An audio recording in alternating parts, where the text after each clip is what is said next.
શિક્ષાપત્રીમાં તમામ ભક્તોને જે કંઈ આજ્ઞા કરી હોય એ પ્રમાણે અનુસરવું, સંપ્રદાયના જે પાયાના મૂળભૂત 5 વાતો જાણવી. કેમ છે જો કોઈ અન્ય એને પૂછે અને એનો યથાર્થ કરવું. એ 5 વાતોની અંદર એક તો આપણો ઉદ્ધવ સંપ્રદાય છે એની રીત જાણવી, ગુરુ પરંપરા, અને અમે સંપ્રદાય વિશે ધર્મગુણનું સ્થાપન કર્યું છે. સ્વયં ભગવાન છે અને મહારાજ એવું કહેતા એટલા માટે જન્મંગલ નામાવલી શ્રી વલ્લભાચાર્ય થયા હોય, વિષ્ણુ સ્વામી થયા, વ્યાસજીનો જે મત છે એમણે જે શાસ્ત્રોની રચના કરી હોય, વેદ હોય, વ્યાસ સૂત્રની અંદર રહેલું વિષ્ણુ ખંડ અને એમાં રહેલું એ ખાસ કરીને જાણવા પોતપોતાના વર્ણાશ્રમ રામકૃષ્ણ દીકનું રૂપ ધારણ કરે છે. ત્યારે ભગવાનની મહાપ્રસિદ્ધ ભક્તિ કરીશું ને તો ગમે ત્યારે, ગમે તે સમયમાં, ગમે તે પરિસ્થિતિમાં, ગમે ત્યાં કાર્ય કરીશું તો ગયા વર્ષે જે વડતાલ ખાતે શ્રી લક્ષ્મીનારાયણ આ વખતે વિદેશના પ્રવાસમાં ગયા, જ્યાં પણ ગયા ત્યાં ફરીથી આપી છે કે એમને ઓનલાઈન દ્વારા એટલો બધો ભાવ વ્યક્ત કર્યો અને એવું દર્શાવ્યું કરીએ તો શું ન થાય. તો એ ન્યાય આચાર્ય પદનું સ્થાપન કર્યું છે, જેના વિશે વારે વારે આપણા સંત સ્વામીએ પણ કહ્યું કે કાશી વિદ્યા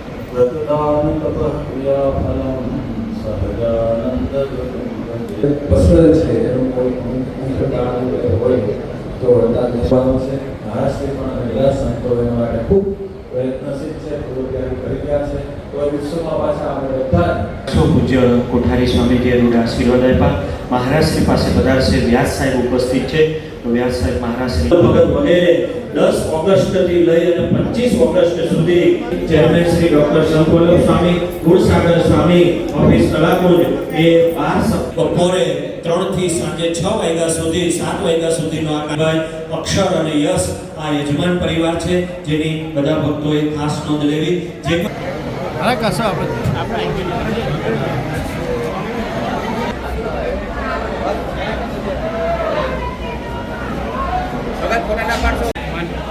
લઈ જા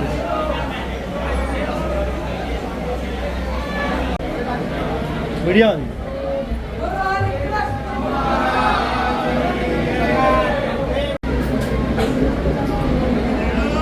મીડિયા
भैया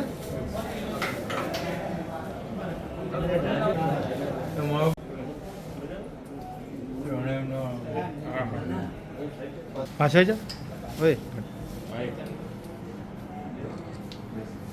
जी आज गुरु पूर्णिमा એ સનાતન હિન્દુ પરંપરાનો સૌથી મહત્વનો અને દેશ અને દુનિયાના ખૂણે ખૂણે ઉજવાતો મહોત્સવ છે. સેલ્ફ ટુ સુપ્રીમ, આત્માથી પરમાત્મા સુધીની જે સફર છે એ સફરમાં ગુરુ વરની ભૂમિકા ભજવે છે. જીવને શિવ સુધી પહોંચાડવાની ગુરુની ભૂમિકાને શિષ્ય આજના દિવસે શ્રદ્ધા અને યત્કિંચિત ઉપહાર દ્રવ્ય અર્પણ કરી ઋણ સ્વીકાર કરતો હોય છે. વ્યાસ પૂર્ણિમા, મહાભારત લેખન જેવા અનેક ગૌરવમય ઇતિહાસો આજના દિવસ સાથે જોડાયેલા છે. પરંતુ દેશનું મેટ્રો સિટી હોય કે નાનું ગામડું હોય, ગુરુ પૂર્ણિમા શ્રદ્ધાપૂર્વક ઉજવે છે. ગુરુનામ ગુરુ પરબ્રહ્મ પરમાત્માનું પૂજન આચાર્ય મહારાજ રાકેશ પ્રસાદજી મહારાજે કર્યું. સૌ સંતો ભક્તોએ મહારાષ્ટ્રનું પૂજન કર્યું અને આજનો જે માહોલ છે એ માહોલ સ્વામિનારાયણ સંપ્રદાય દક્ષિણ દેશ માટે, સૌ આશ્રિતો માટે આચાર્ય મહારાજ શ્રી આશીર્વાદ પાઠવ્યા છે. જય સ્વામિનારાયણ.